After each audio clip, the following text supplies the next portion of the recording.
All right, who are we talking to next? I would like to talk to Will in Texas. We have a lot of Texas calls today. We do. It is a Texas week.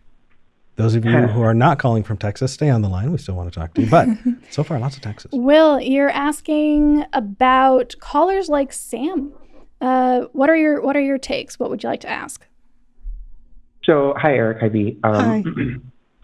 First of all, I wanted to thank you both for being great examples in the atheist community and bringing what it means to be non-heteronormative, just to be normal and to keep doing that and to keep reminding callers to use they, them for thee. And it's a thing we all need, those of us that have grown up in this heteronormative society that we most have. So thank you, Will. You're welcome. What I really wanted to ask about was I hear callers a lot ask us atheists what would change our minds. And I've been thinking a lot about it. One thing that would seem to possibly break down walls earlier in a conversation would be to ask them, hey, are you willing to change your mind? You know, we're having this conversation. I'm bringing some things to the table. If we can each listen to each other. And I'm assuming there's a good reason you don't do that. So I just wanted to call and ask you that. And you can answer me off air. I can drop. Oh, you're good. We still have some time. Okay. There are a couple of reasons. If that person is an honest interlocutor, absolutely that is a good conversation starter. That is a good place to go. Hey, what have you determined is the falsifiable aspects of your belief, and how do we address those? And if we do, what will that do to your belief, right? I think that's huge. And for the people who are going to be honest with us, that is absolutely something that we should do. The problem is that the people who we need to get to that crux as fast as possible to keep them from just gish galloping into the distance are also people who probably more than likely would say things like, I'm just pulling from past experience, oh, well, it would convince me if you could disprove that God exists. And then we become, okay, well, can we do that? Is that consistent with the concept of the null hypothesis? Like, all of these other conversations then spring from that don't really get us where we want to go. So that's been my experience. So I do want to add to it as well, because you're right. And also, look up Kierkegaard. This is the only time anyone on any show is ever going to hear me say that. Look up Kierkegaard. Soren Kierkegaard had this philosophy that you were really, truly expressing your faith. You were really, truly expressing how much you believed if you could believe in light of evidence to the contrary. There is a virtue that I think a lot of skeptics hold that is the exact opposite of what a lot of Christians hold.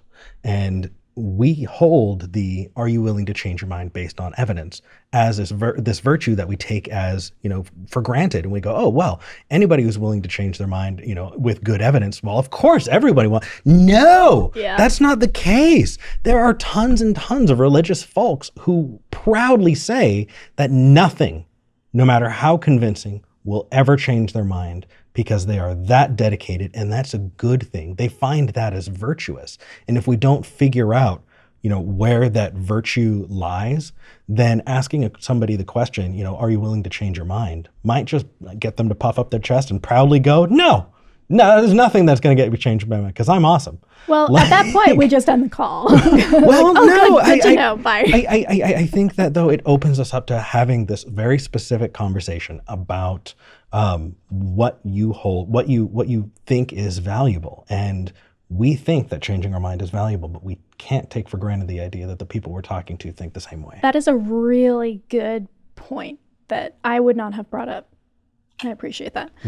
That's why we're a team. Will, what are your thoughts on all of that? I totally agree with you, and you brought up some really great points about where people are coming from and how proud they can be of not changing their mind. And a lot of that, I think, is taught. I think there are a lot of preachers out there that teach their congregations, that you know, and so on and so forth, and then to tell them don't have an open mind to Satan and the demons and so forth. Mm-hmm. But I wonder, going back to the idea of whether it's a virtue to change your mind, perhaps if that could be framed in a way to the caller, not just, hey, are you willing to change your mind, but hey, do you think there is a benefit to changing your mind when the evidence shows that perhaps the previous position or the current position that you're holding is not very solid? Will, that is the nuance. That's the key right there. That's it. That's it. That's where it's useful. That's where it's beneficial. And you know what else helps? Being an example of it. If you can model that behavior, it is a whole lot easier pill to swallow for people because they can see it in action and see where the benefit is. In reframing that, hit the nail right on the head.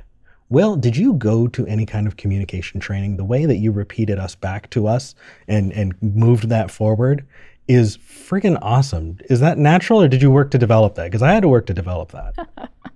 I have much respect for you guys, and I pick up things very well with imitations. So I did not go to any training, but it is. Thank you. It is serving you well. Is there anything else before we move on to the next call? I think we're good. But hey, Will, if you ever want to start your own show, I feel like you're pretty well set up for a. Sounds like you're ready. All right. Thanks for calling in. Thanks a lot. Thank you. That was nice. Yeah, I love it when that kind of meta conversation can happen and people start being like, oh, like, what if you did this? And it's like, yes, go do that. That sounds amazing. Yeah.